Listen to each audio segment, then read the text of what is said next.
Hello, my powerful people, and welcome back to my channel, Purple RX. I'm Renata, your friendly and resourceful PharmD, here to help you navigate this vast health and wellness world with all this information and look at it from a more holistic perspective to find out exactly what's for you, what's not for you, what to leave, what you can take, and figure out how to find what's best for you, because there's so much information out there. And today, if you listen to one of my other videos, I was actually talking about how I haven't been around maybe for a couple of weeks, trying to get more organized and trying to give y'all a better organized layout of the content I'm trying to get. And one of the segments I'm going to start is Weed Wednesdays. And today we're going to kick that off with a little history of cannabis. Because if you don't know where you've been, how do you know where to go? How do you know how to navigate it? How do you know what it's going to look like, or how it's going through history, or what you can do with it? Because sometimes history tells us a lot of where to go, where not to go, what lessons we can learn from it, and you got it. So cannabis has a long, very long history. Some of the first ever records of cannabis is going to be in Asia, and starting in Asia. So one of the oldest written records of cannabis use was a Chinese emperor, Xin Nung, in 2727 BC. It's probably around that time, maybe 3000 BC. And he used it for medicinal use, for gout, for rheumatism, for malaria. That was something that they had found and used for the medicinal uses. So you can find medicinal uses all the way back to the first written record. And the first written record lets us know that it may be helpful, or it may have helped. And it helped in some of those times in when people smoked it and used it and rubbed it. And from there, from him using it and them saying it's going to be a great use for gout and malaria and rheumatism, it spread and it went throughout parts of Asia, Middle East, and Africa. You can find it in burial rituals of the Egyptians. They found that a lot of the Egyptians had kind of like the cannabis pollen was found on Ramses the Great, on his actual mummy, and in the lungs of other mummies that were found. THC, cocaine, nicotine, they were also in the tissues of other several mummies as well as in their lungs, which means that they had smoked it, they had ingested it, they had come in contact. It wasn't just blown over them. So they had actually taken it in. Also, the Egyptian goddess Sheshet, I think that's her name, Sheshet, that's how you say her name, the goddess of written word. She is a female scribe, and she's depicted with it above her head. It's the 7-point leaf is depicted above her head. So you're going to see in so many places in history, you will find where they've talked about the use of cannabis and how it's helped them, or how it's helped in burials, and how it's helped in medicine and medicinal uses. You also find it back in the day, China had used it for ropes, for fabrics, for clothing. It's found all over China and all over Persia in those times. Going into dates like 1492, when Columbus came to the Americas with using hemp ropes and hemp fabrics. People use hemp fabric right now. It's also found from French and British colonizers. They began to grow cannabis in the New World. Their kings and queens told them to grow over and start growing it and start using the Americas to grow cannabis. So as they had grown it over the years, and it had used it within their crops, and they had made clothes and ropes and different materials with it. I think in the 1700s, a man named William O. Shaughnessy, I can never say his name. It's Irish, I think it is. He helped to popularize the medicinal use of it. So now they're starting, instead of just using it for raw material, now they're starting to use it as a medicinal use. And he started to introduce that into the population within the 1700s. In the 1800s, there were multiple plantations all around the United States and all around the world with it, because it was regularly being prescribed by physicians and health doctors alike around the world. And you find it in pharmacies. I can't get a word out. You find it in pharmacies and other places. So it's going all well. People are using marijuana. there's really no problems. But of course, at the end of the era, at the end of the 1800s, becomes the progressive era. And the progressive era is kind of like the conservatives, I guess, of today. Their attitudes started to change. So they turned something so natural and medicinal, and they wanted to, of course, use it politically. So when politics gets involved, politics, race, they're always trying to take it and make it into something else.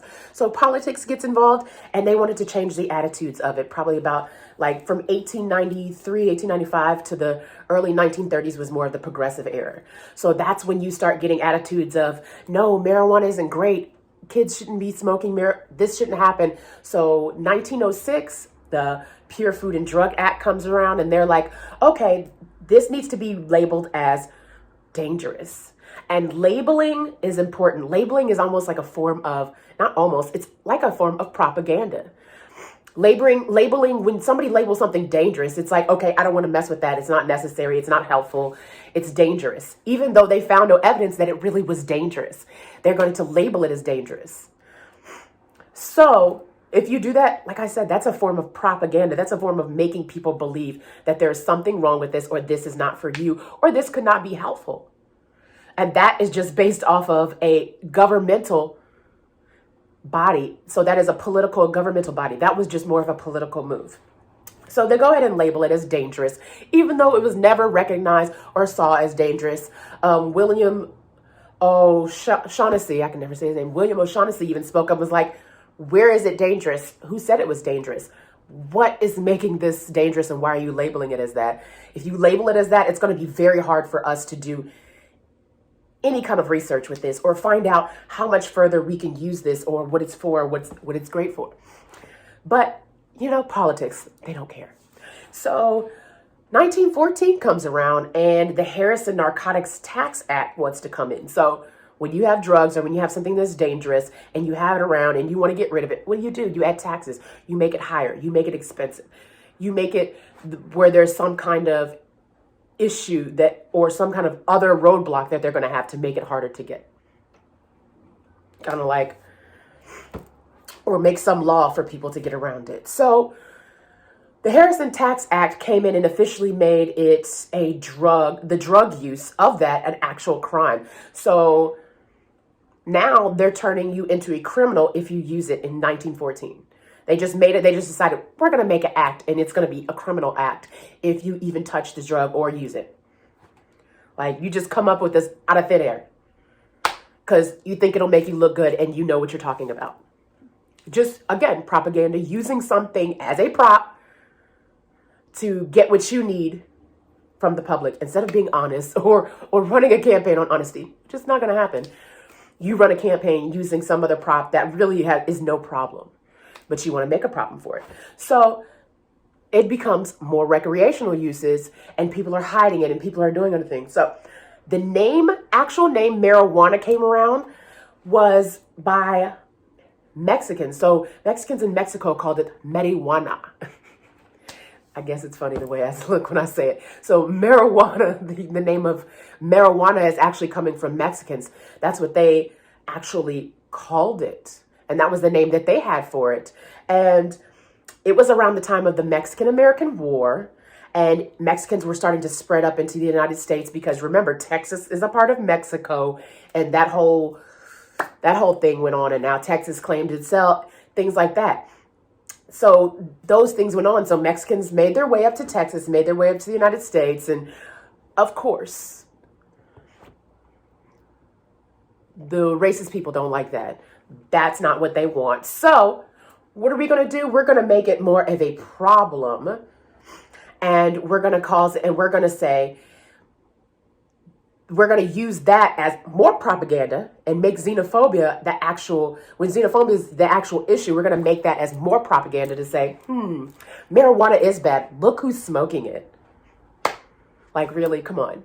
Does that really, something that could be medicinally helpful for a whole world population, you use it as propaganda and use race and your xenophobia and your own issues with race to put that in front of what the issue is and say, hey, look who's smoking it. They came over from Mexico. They're bringing this. They're making the problems. They're making issue. They're making crime. Maybe it was only crime because you called the drug dangerous, or you made recreational use an actual issue and an actual crime.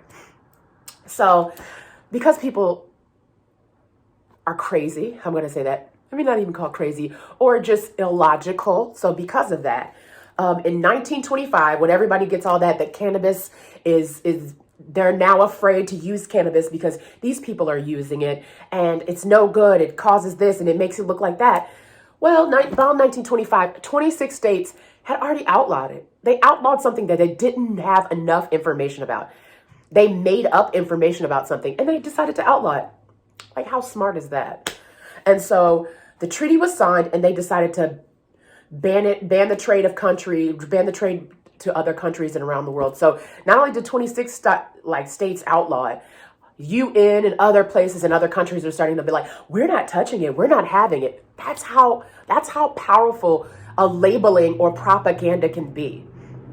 Think about that. That's very powerful. People do that in labeling today, like natural food or vegan or health. Labels are important, as in when we read labels and what they're saying and what they're labeling it as. Labeling can change something. Somebody can say something's dangerous and it's not dangerous. That's how crazy this whole game is. So, Harry Anslinger, he is the one who started this whole propaganda talk and this whole that marijuana is dangerous. Oh, it's this. It's people that are using it, it's going to cause mental illness. It causes all this. They're just making up everything that they had no evidence for. No evidence. So, of course, Harry Anslinger, who starts all this, who gets everybody in an uproar, causes all this problem, is going to sit here and be like, well, I'm going to be the first commissioner of the Federal Bureau of Narcotics. So he just made himself a position, ran a racially motivated campaign and with cannabis, of course. So now cannabis is only synonymous with Blacks, Hispanics, people of color, Filipinos, and entertainers, jazz musicians. All those people are out smoking marijuana. Do you want to be with those? They're thieves. They're bad people. They're this, they're that. He had the audacity to use that for his campaign. But what do I expect? I'm in America. What do I expect? Propaganda is strong and real here. Lies being spread can be strong and real here. But that's what we run with. So this Harry Anslinger even said some crazy stuff. Here he goes with talking about marijuana causes white women to seek sensual relations with Negroes, entertainers, and any other. In quotations. Now I use the quotes right. Forgot to use them at the beginning, but now I use the quotes right. Like, really? Really? That's what you're talking about? That's what you're going to use? That's the lies you're going to propagate in order to run your campaign? So you just ran your whole self on lies and wanted to blame other people. When no Blacks and Hispanics don't use it any more than whites. Like, come on. But, of course, people just go for it. Then, another comment he says is, reefer makes darkies think they're as good as white men, end quote. Are you serious? Really? Really? You are that low of a person to think that, say that, or make that up. But what else do I expect? With all that we're going through in the country right now, this is part of where it comes from. This was just the middle part of the beginning of where it comes from and how they use us to get what they want and get what they need. Then around in 1936, here comes reefer madness, where they're reefer is making you crazy. It's making you hallucinate. It's going to make you die, when nobody has ever died from the use of marijuana. Again, lies, propaganda, to perpetuate something that they want and to have control over people. So now we have a society who's scared of marijuana, who's scared of the fullness of cannabis and what it is, because it's not just marijuana. There's hemp in there, which has been important for the health of us. Hemp is an important plant, not just for making ropes and making clothes or shoes. Hemp has healed and saved so many people. But we'll get to that some other time. That'll be another video. But still, they don't want to see that. They don't want to go through the research of looking at hemp, THC, CBD, all the elements of an actual cannabis plant. They don't want to go through that. No, we're just going to use this drug. We're going to use this to help me win a campaign so I can have power. And here we are. So after they do the little reefer madness with the white people acting crazy and all the people, oh God, marijuana, dramatics. Then 1937 comes the Marijuana Tax Act, and they really make it illegal. So before it was just making the drug use a crime, but now they really make it illegal. Possession, drug use, everything, can't sell it, you can't do it, everything is a crime. And ironically, the first person to get arrested was a white man. But yet blackies, darkies are the ones who are perpetuating it and are the ones who have it. So when they kind of do all this, William Woodward is a doctor with AMA, with the American Medical Association. He speaks out and he's like, and was like, there is no evidence, none, of this being harmful. And doing this will stop further studies of us finding out any more about what this natural substance is, because this is a natural substance grown from the ground. But no. So then 1956, they're like, we're going to make the Narcotics Control Act. You see how like they just like to throw new laws up in there whenever they feel like it. We're going to make the Narcotics Control Act. We're just going to make it an act. And they start making stricter sentences, mandatory sentences for if you are caught with it. So now they want to make stronger sentences. So then Congress in 1957 goes back and says, oh, in 1937, the Marijuana Tax Act and what they went through was unconstitutional. Okay. So we're going to pass a new Controlled Substance Act, putting drugs in categories based on danger. But you put marijuana in a category 1, which is in a higher category than cocaine, which is, why do we have the opioid epidemic at this moment? Like, come on. Like, why? There has been no evidence to put it in a category 1 to say it's so dangerous that it can kill somebody. But yet opioids are, and morphine and what is it? Morphine and cocaine are not a category 1.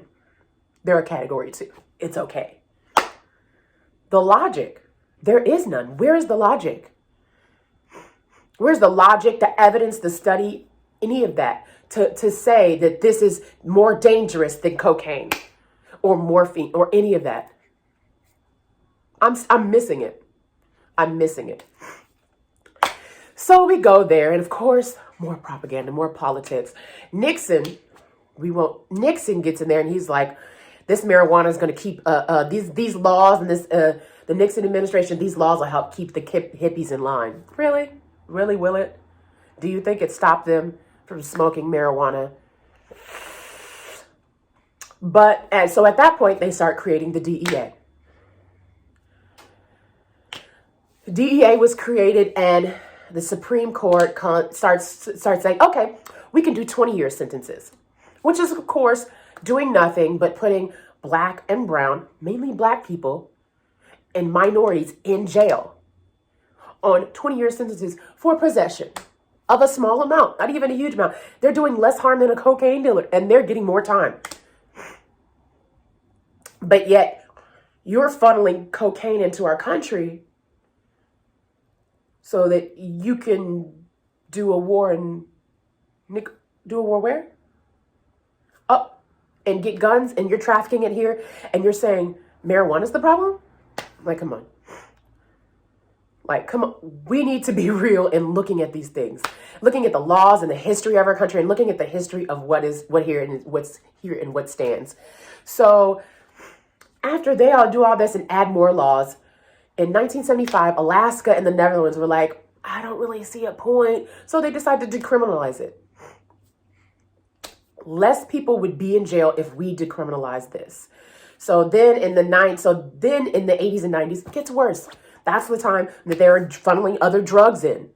It gets worse, and they want to do the DARE. I'm sorry, I had a DARE shirt. I was a DARE kid. How would I know? It was like kindergarten, 5th grade, something like that.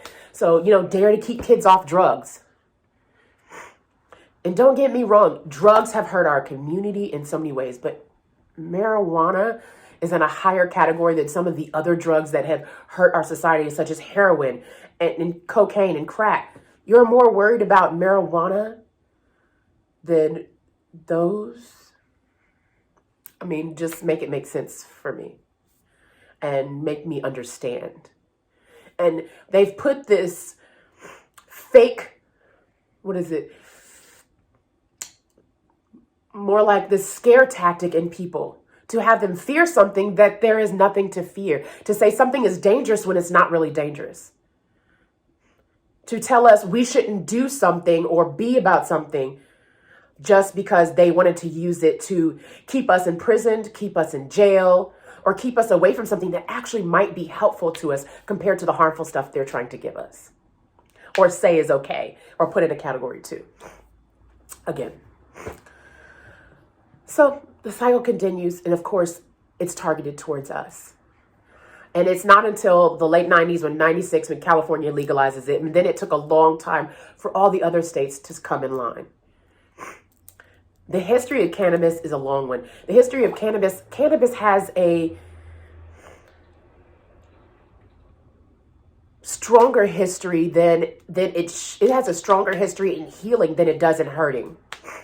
But the lies that have been put behind it to make us think that it's one way than the other has actually hurt us. And they've actually tried to use our community as the issue or make it the issue. When, again, are we really the issue? No. So those of you who are out there cannabis was this, or older people, don't be scared of it. Do your education in your history. There have been studies out here about cannabis and the use of cannabis, and from doctors, from health professionals. Now, I do not suggest smoking it because we have seen that smoking and how it does your lungs. But the actual benefit that there is from the actual cannabis plant of hemp healed me from fibroids. That is the one thing that helped heal me from fibroids. Hemp seeds, hemp oil, those are important things that have been needed in our society. Even I used CBD and marijuana while my uncle was dying from cancer. He got more relief from that than he did Norco, than he did hydrocodone. Sorry, let me say that. He got more relief from that. That relaxed him more. That helped with his lymph system more and relaxed the body and the nerves that was going on in his body, the things that were going on in his nerves and in his lymph system that were affecting his nerves. He got a lot of relief from that and a lot of relief from that plant. And just think of how many lives we could have changed if we hadn't had this propaganda for them to do what they want to do when they want to do it, how they want to do it, and use us as a tool. Now, this is not to say I don't want to use it because they used me before. This is our time and our chance to take this and turn it around, flip it. Use it to help our community. Use it to build back our community. Use it to give our community something that will help heal them and point them in the right direction of something that is topically that can help. You don't have to take it orally. You don't have to get high, but you can take the benefits from it. And there are so many benefits that people miss from different parts of the plants and different plants. So if you've been sleeping on it, don't sleep on it. Don't sleep on it just because of what you heard or what they did with laws back in the day, because a lot of laws have done nothing but hinder us from where we could go and things that we can do. So let's not get stuck in that. Hopefully these Weed Wednesdays will help enlighten you on cannabis and marijuana and the use of it and how we can use it and how we can help those that have used it. I actually have a book I'll suggest, and And he might have more of a less, what is the word? Medically based book. Because a lot of times it's for practitioners and patients, but it's actually a good book. I think you can't see it because it's reversed because I have it on my camera. It's called Medical Cannabis, and it's by Dr. Michael H. Moskowitz. There's plenty of books out there with plenty of information on the history of cannabis, on its uses and the receptors in the body and how they work. And we're all going to go over that throughout this whole segment. So please join me every Wednesday so that we could go over things of cannabis so you can learn about it. It may be for you, it may not be for you. You may like it and you may not. That does not mean you're a bad person or cannabis is the greatest thing and everybody should love it. It's not just because it came up. That's not what it's for, and that's not how it's supposed to be used. And whether you use it medically or recreationally, that's up to you. But I'll go through the history. I'll go through the precautions you might need to take, things you need to think about, and things that will be helpful for you to look at and to give you a whole new perspective on looking at cannabis. So join me every Wednesday, because remember, if you don't know, you won't grow, and everything is not for everybody, and everybody is not for everything. Did I get that better? Whatever, you know what I mean. So I see you guys next Wednesday for our new segment. And actually, I'll see you guys the next day because I'll have a different segment. Thank you.